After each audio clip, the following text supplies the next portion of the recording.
Hello everyone, welcome back to my channel. I hope आप सब ठीक होंगे। मैं भी हूँ बिल्कुल ठीक। और आप सबका स्वागत है मेरे आज के ब्लॉग में।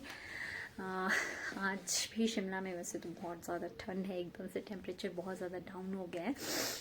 आई थिंक न्यूज़ में तो टेम्परेचर 13 डिग्री बता रहे हैं और काफ़ी ठंड होगी है इस वजह से। और इस बार तो बहुत ही जल्दी होगी और स्नोफॉल भी गिरना शुरू हो गया पर शिमला में और जो भी हाई एरिया है थोड़ा, तो शायद इस साल हो सकता है कि यहाँ पे भी जो है तो बर्फ़ शायद स्नोफॉल दिसंबर में ही शुरू हो जाए, दिसंबर या नवंबर तक में। अभी देखो ठंड से मेरी नाक भी रेड होना शुरू हो गई है, इतनी ठंड हो गई है। यहाँ पे सॉक्स पहने तो पैर भी ठंडे लग रहे हैं बहुत ज़्यादा। तो हम हो गए हैं रेडी, ब्रेकफास्ट हमने कर लिया हुआ है। ब्रेकफास्ट हमारा वैसे कुछ खास नहीं रहता, मैक्सिमली हमारा ब्रेकफास्ट में पराठे रहते हैं क्योंकि मेरी जो फैमिली है हस्बैंड की तरफ की वो है एक पंजाबी फैमिली। तो यहाँ पे मतलब का मैक्सिमली फिक्स रहता है ब्रेकफास्ट की पराठे बनेंगे। पराठे में भी गोभी का पराठा, आलू का, मूली का, जितने भी टाइप की स्टफिंग्स रहती हैं हर तरह का बन जाता है। और लंच में मैं कुछ ना कुछ बनाती रहती हूँ। तो आज ठंड है तो इसलिए कुछ दिल भी कर रहा है कुछ अलग सा खाने के लिए, पर समझ नहीं आ रहा था क्या बनाऊँ। बट कल पापा मशरूम लेके आए हैं तो सोच रही हूँ आज क्रीमी मशरूम बनाती हूँ। तो मैं अपनी आप रेसिपी भी आप लोगों के साथ शेयर करूँगी कि किस तरह से बनाते हैं। बहुत ही टेस्टी बनते हैं और अच्छे भी लगते हैं खाने में, क्योंकि सिंपल मशरूम खाने में मुझे ज़्यादा अच्छे नहीं लगते। तो मैं उसकी कुछ ना कुछ उस पर भी एक्सपेरिमेंट करती रहती हूँ, कुछ ना कुछ बनाती रहती हूँ।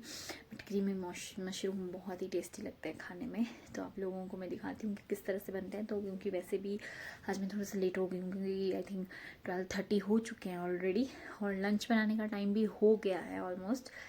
तो अभी जा रही हूँ मैं लंच बनाने के लिए और साथ में आपको बताती हूँ अपनी रेसिपी भी कि किस तरह से बनाना है। ईजी रहता है, ज़्यादा कुछ भी नहीं होता और जिनको खाना बनाने आता है उनको तो ज़्यादा प्रॉब्लम होती भी नहीं है। तो चलिए देखते हैं किस तरह से बनेगा। तो मशरूम, मलाई मशरूम बनाने के लिए मैंने इधर लिए हैं मशरूम जो मैंने ऑलरेडी वॉश करके कट कर लिए हैं और 2 ऑनियन मैंने इस तरह से चॉप कर लिए हैं। ये है अदरक और लहसुन का पेस्ट और साथ में इसमें आपका डलेगा काजू का पेस्ट। ये मैंने काजू का पेस्ट भी बना लिया है इधर। तो काफ़ी इजी रेसिपी है और बहुत ज़्यादा मसाले भी नहीं इसमें डलते हैं। तो अब हम मशरूम को पहले सौते कर लेंगे थोड़ी देर बटर डाल के। गैस में रख दी है मैंने कढ़ाई और इसमें डालूँगी मैं बटर मेल्ट होने के बाद इसमें हम मशरूम को डाल के थोड़ी देर अच्छे से सौते कर लेंगे, जितना आपको मतलब थोड़ा कुक करना होता है उनको। इधर मक्खन हो चुका है मेल्ट। अब इसमें हम डाल देंगे मशरूम।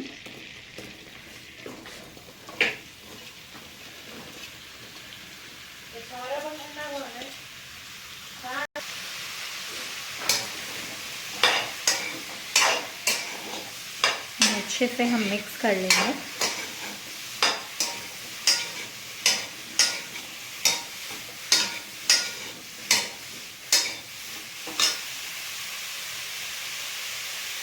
और अब इसमें ऐड करेंगे हम थोड़ा सा काली मिर्च पाउडर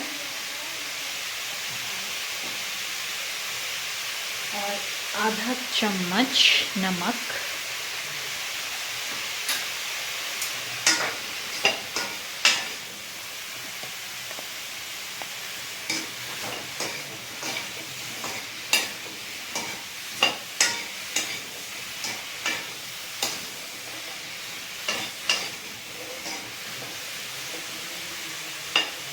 इसे मिक्स करके हम थोड़ी देर रख देंगे अच्छे से सौते होने के लिए। मशरूम थोड़ा पानी छोड़ेगा हल्का सा, वो जब तक पक नहीं जाता, क्योंकि फिर हम ग्रेवी बनाएंगे तो पहले अगर थोड़ा सा पका हुआ होगा तो ग्रेवी के साथ फिर और अच्छे से पक जाएगा, कच्चा नहीं रहेगा। तो इसलिए हम इसको अच्छे से पका लेंगे। देख रहे होंगे मशरूम ने हल्का हल्का पानी छोड़ना शुरू कर दिया हुआ है। इसे हल्का सा अभी भी और सौते करेंगे अच्छे से।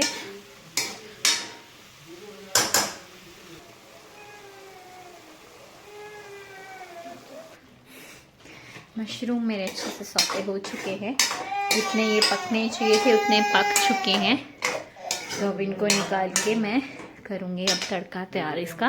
तो मैंने उसी कढ़ाई पे ले लिया है ऑयल। ऑयल हो चुका है गरम। इसमें हम ऐड करेंगे थोड़ा सा बटर।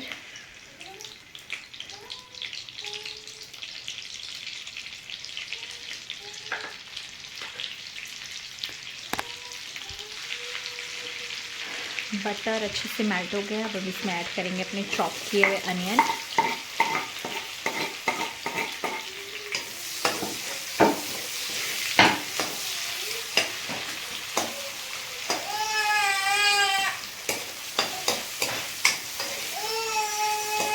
अनियन रख देंगे हम पकने के लिए। बिल्कुल गोल्डन ब्राउन नहीं करेंगे क्योंकि इसकी वाइट ग्रेवी होगी, तो हम इससे सिर्फ हल्का सा ही पकने देंगे।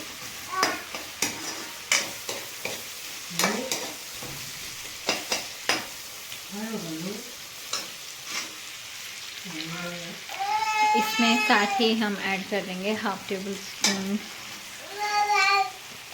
काली मिर्च पाउडर,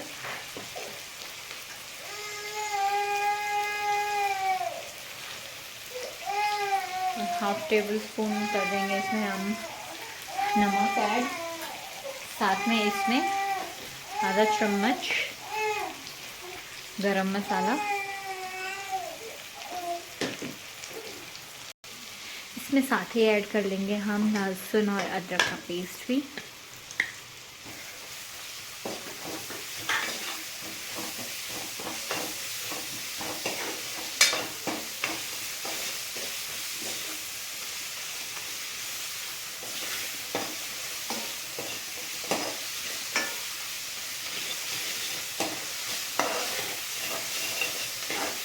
साथ ही इसमें ऐड करेंगे आधा टेबल स्पून धनिया पाउडर।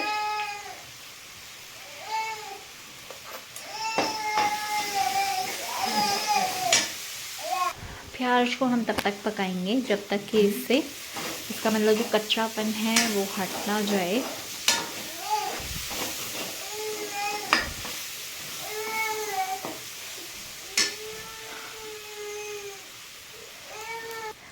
प्याज भी हमारे पक चुके हैं। अब हम इसमें ऐड करेंगे अपने सौते किए हुए मशरूम।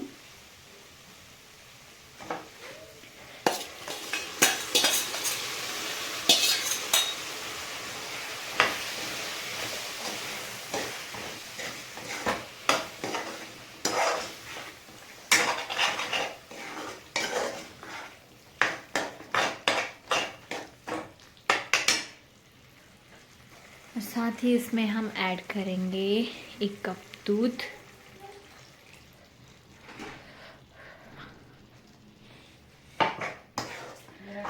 अब हम इसे अच्छे से पकने के लिए रख देंगे।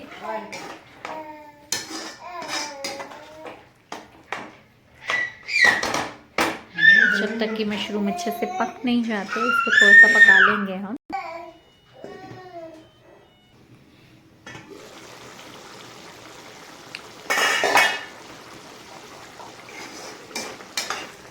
अब हम इसमें ऐड कर देंगे अपना काजू का पेस्ट ताकि वो भी उसमें अच्छे से पक जाए।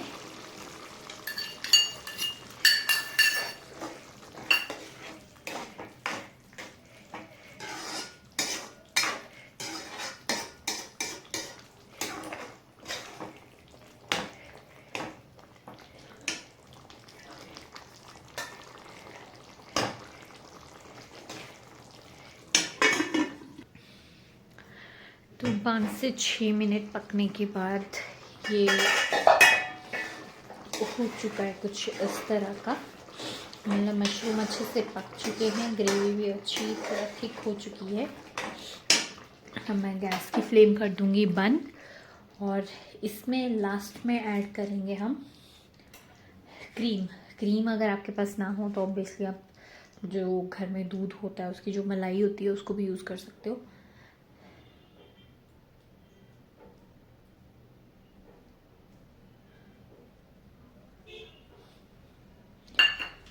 क्रीम इसमें लास्ट में इसलिए ऐड करेंगे क्योंकि अगर क्रीम हम पहले ऐड कर लेते तो वो पकने के बाद घी छोड़ देती वो अच्छी नहीं लगती, इसीलिए क्रीम सबसे लास्ट में ऐड होगी।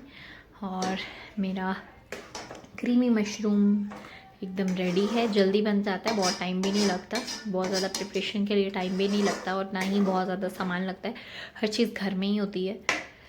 तो मेरा लंच भी ऑलमोस्ट अब रेडी ही है। तो क्रीमी मशरूम रेडी है। अब आप इसको जैसे मर्जी खा सकते हो अपनी चॉइस के हिसाब से, चावल के साथ या फिर चपाती के साथ। अभी गरम है, जब तक लंच बनेगा, चपाती बनेगी, लंच खाने का टाइम होगा, क्योंकि अभी तो सिर्फ 1 ही बजा है। हम थोड़ा लेट करते हैं, तो जब तक हम खाएंगे तब तक ये और भी थिक हो जाएगा। तो आप अपने हिसाब से इसकी कंसिस्टेंसी रख सकते हो। अगर आपको जैसे थोड़ा लिक्विड फॉर्म में पसंद है तो आप इसमें थोड़ा सा दूध ऐड करके गरम कर सकते हो, और अगर आपको थिक चाहिए तो आप वैसे ही उसको गरम कर लेना, तो ग्रेवी और भी गाढ़ी हो जाएगी बाद में। तो ये थी मेरी आज की रेसिपी। तो इधर मेरे मशरूम बनने के बाद मैंने फिर स्टार्ट कर दी थी चपाती बनाना लंच के लिए, क्योंकि मुझे लंच पैक करके भेजना था शॉप के लिए भी। एक्चुअली एक्चुअली सब शॉप में ही लंच करते हैं, पापा भी और हस्बैंड भी। हस्बैंड तो मॉर्निंग में चले जाते हैं, पापा थोड़ा दोपहर को जाते हैं, और घर में लंच करने के लिए सिर्फ मैं और मम्मी होते हैं। और विहास कभी कभी स्कूल से आता है तो वो भी कर लेता है, अदरवाइज़ वो बहुत कम करता है, क्योंकि वो स्कूल में अपना लंच करके आया होता है। तो यहाँ पे मैंने प्रिपरेशन शुरू कर दी थी चपाती बनाने की। साथ में इधर वृद्धि भी आ गई थी, वृद्धि भी बैठी हुई थी, तो वो भी बहुत रो रही थी। उसको हो रहा था कि मुझे उठा लो अब ज़्यादा देर, क्योंकि उससे मुझे पास रहती नहीं है। तो मैं फटाफट से चपाती बनाने लगी थी, ताकि फटाफट बना के लंच पैक करके फिर मैं उसको उठा लूँ। तो इधर मैंने फिर लंच पैक कर दिया था अपना। तो इधर शाम की चाय पी के हम फ्री हो गए थे, और रिद्धि खेलने के मूड में, तो वैसे खेल रही थी मेरे साथ ही।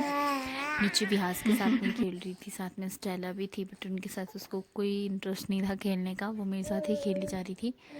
फिर मैंने उसको नीचे बिठाया तो बाहर जाने लगी, बट शायद उसका हाथ मुड़ गया तो वो रोना शुरू हो गई थी। तो फिर वापस मेरे पास भाग के आ गई थी कि अब मुझे फिर से उठा लो। तो उसकी कुछ ना कुछ शरारतें चलती रहती हैं। तो आज ठंड थी बहुत, तो हमने हीटर ऑन किया था, तो स्टेला भी साथ ही बैठी थी। और स्टेला थोड़ा, अब उसकी एज भी बहुत हो गई है, तो थोड़ा बच्चों से तो बहुत प्यार करती है, बट थोड़ा दूर ही रहती है। उसको डर लगता है कि कहीं उसको कोई छेड़ ना दे, क्योंकि इस टाइम वो आई थिंक 80+ है अपनी एज के हिसाब से। मैक्सिमम उसको 14 ईयर हो चुके हैं मैं कंप्लीट, तो इसलिए वो थोड़ा बच्चों से थोड़ा थोड़ा दूर ही रहती है, ताकि उससे कोई तंग ना करे। और मैं इधर विधि को बता रही थी कि देखो स्टेला हैंडशेक भी करती है, दोनों की फ्रेंडशिप करवा रही थी, क्योंकि जहाँ भी रिद्धि स्टेला को देखती है वो उसे बहुत बुरी तरह से पकड़ लेती है। तो स्टेला इसलिए उससे थोड़ा दूर भागती है। तो मैं उसको बता रही थी कि इसको ऐसे आराम से प्यार करना है, इसको ऐसे मारना नहीं है, क्योंकि मारना स्टार्ट कर देती है उसे। छोटी है बट बहुत ख़राब है, बहुत शैतान है। तो इधर रिद्धि भी उसको देख ही जा रही थी, तो मैं उसको बार बार बता रही थी कि ऐसे प्यार से हेलो करना है इसको। तो वो भी फिर सेम चीज़ कॉपी करना शुरू कर देती है।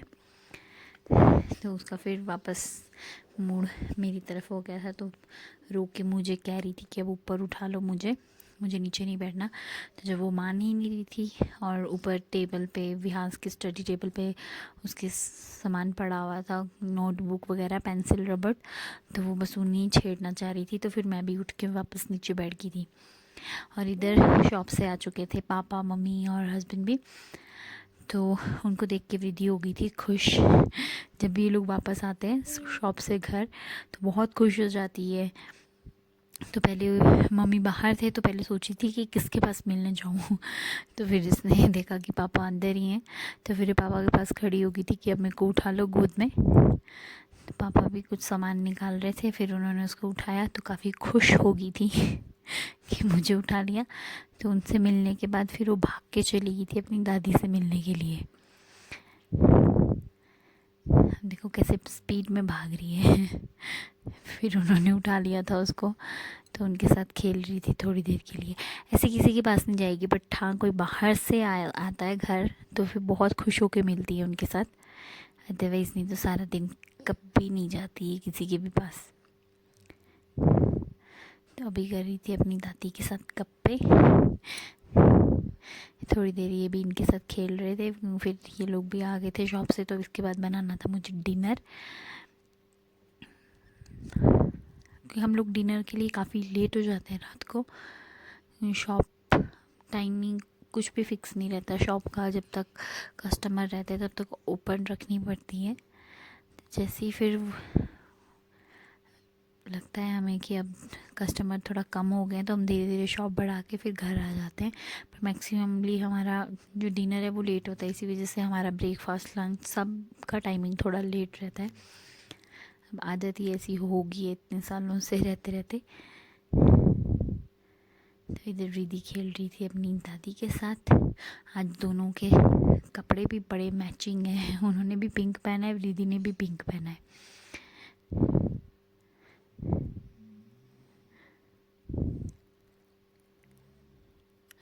उसकी दादी भी उसे बोल रही थी कि मैचिंग मैचिंग हो गया है तो न्यू पिंच।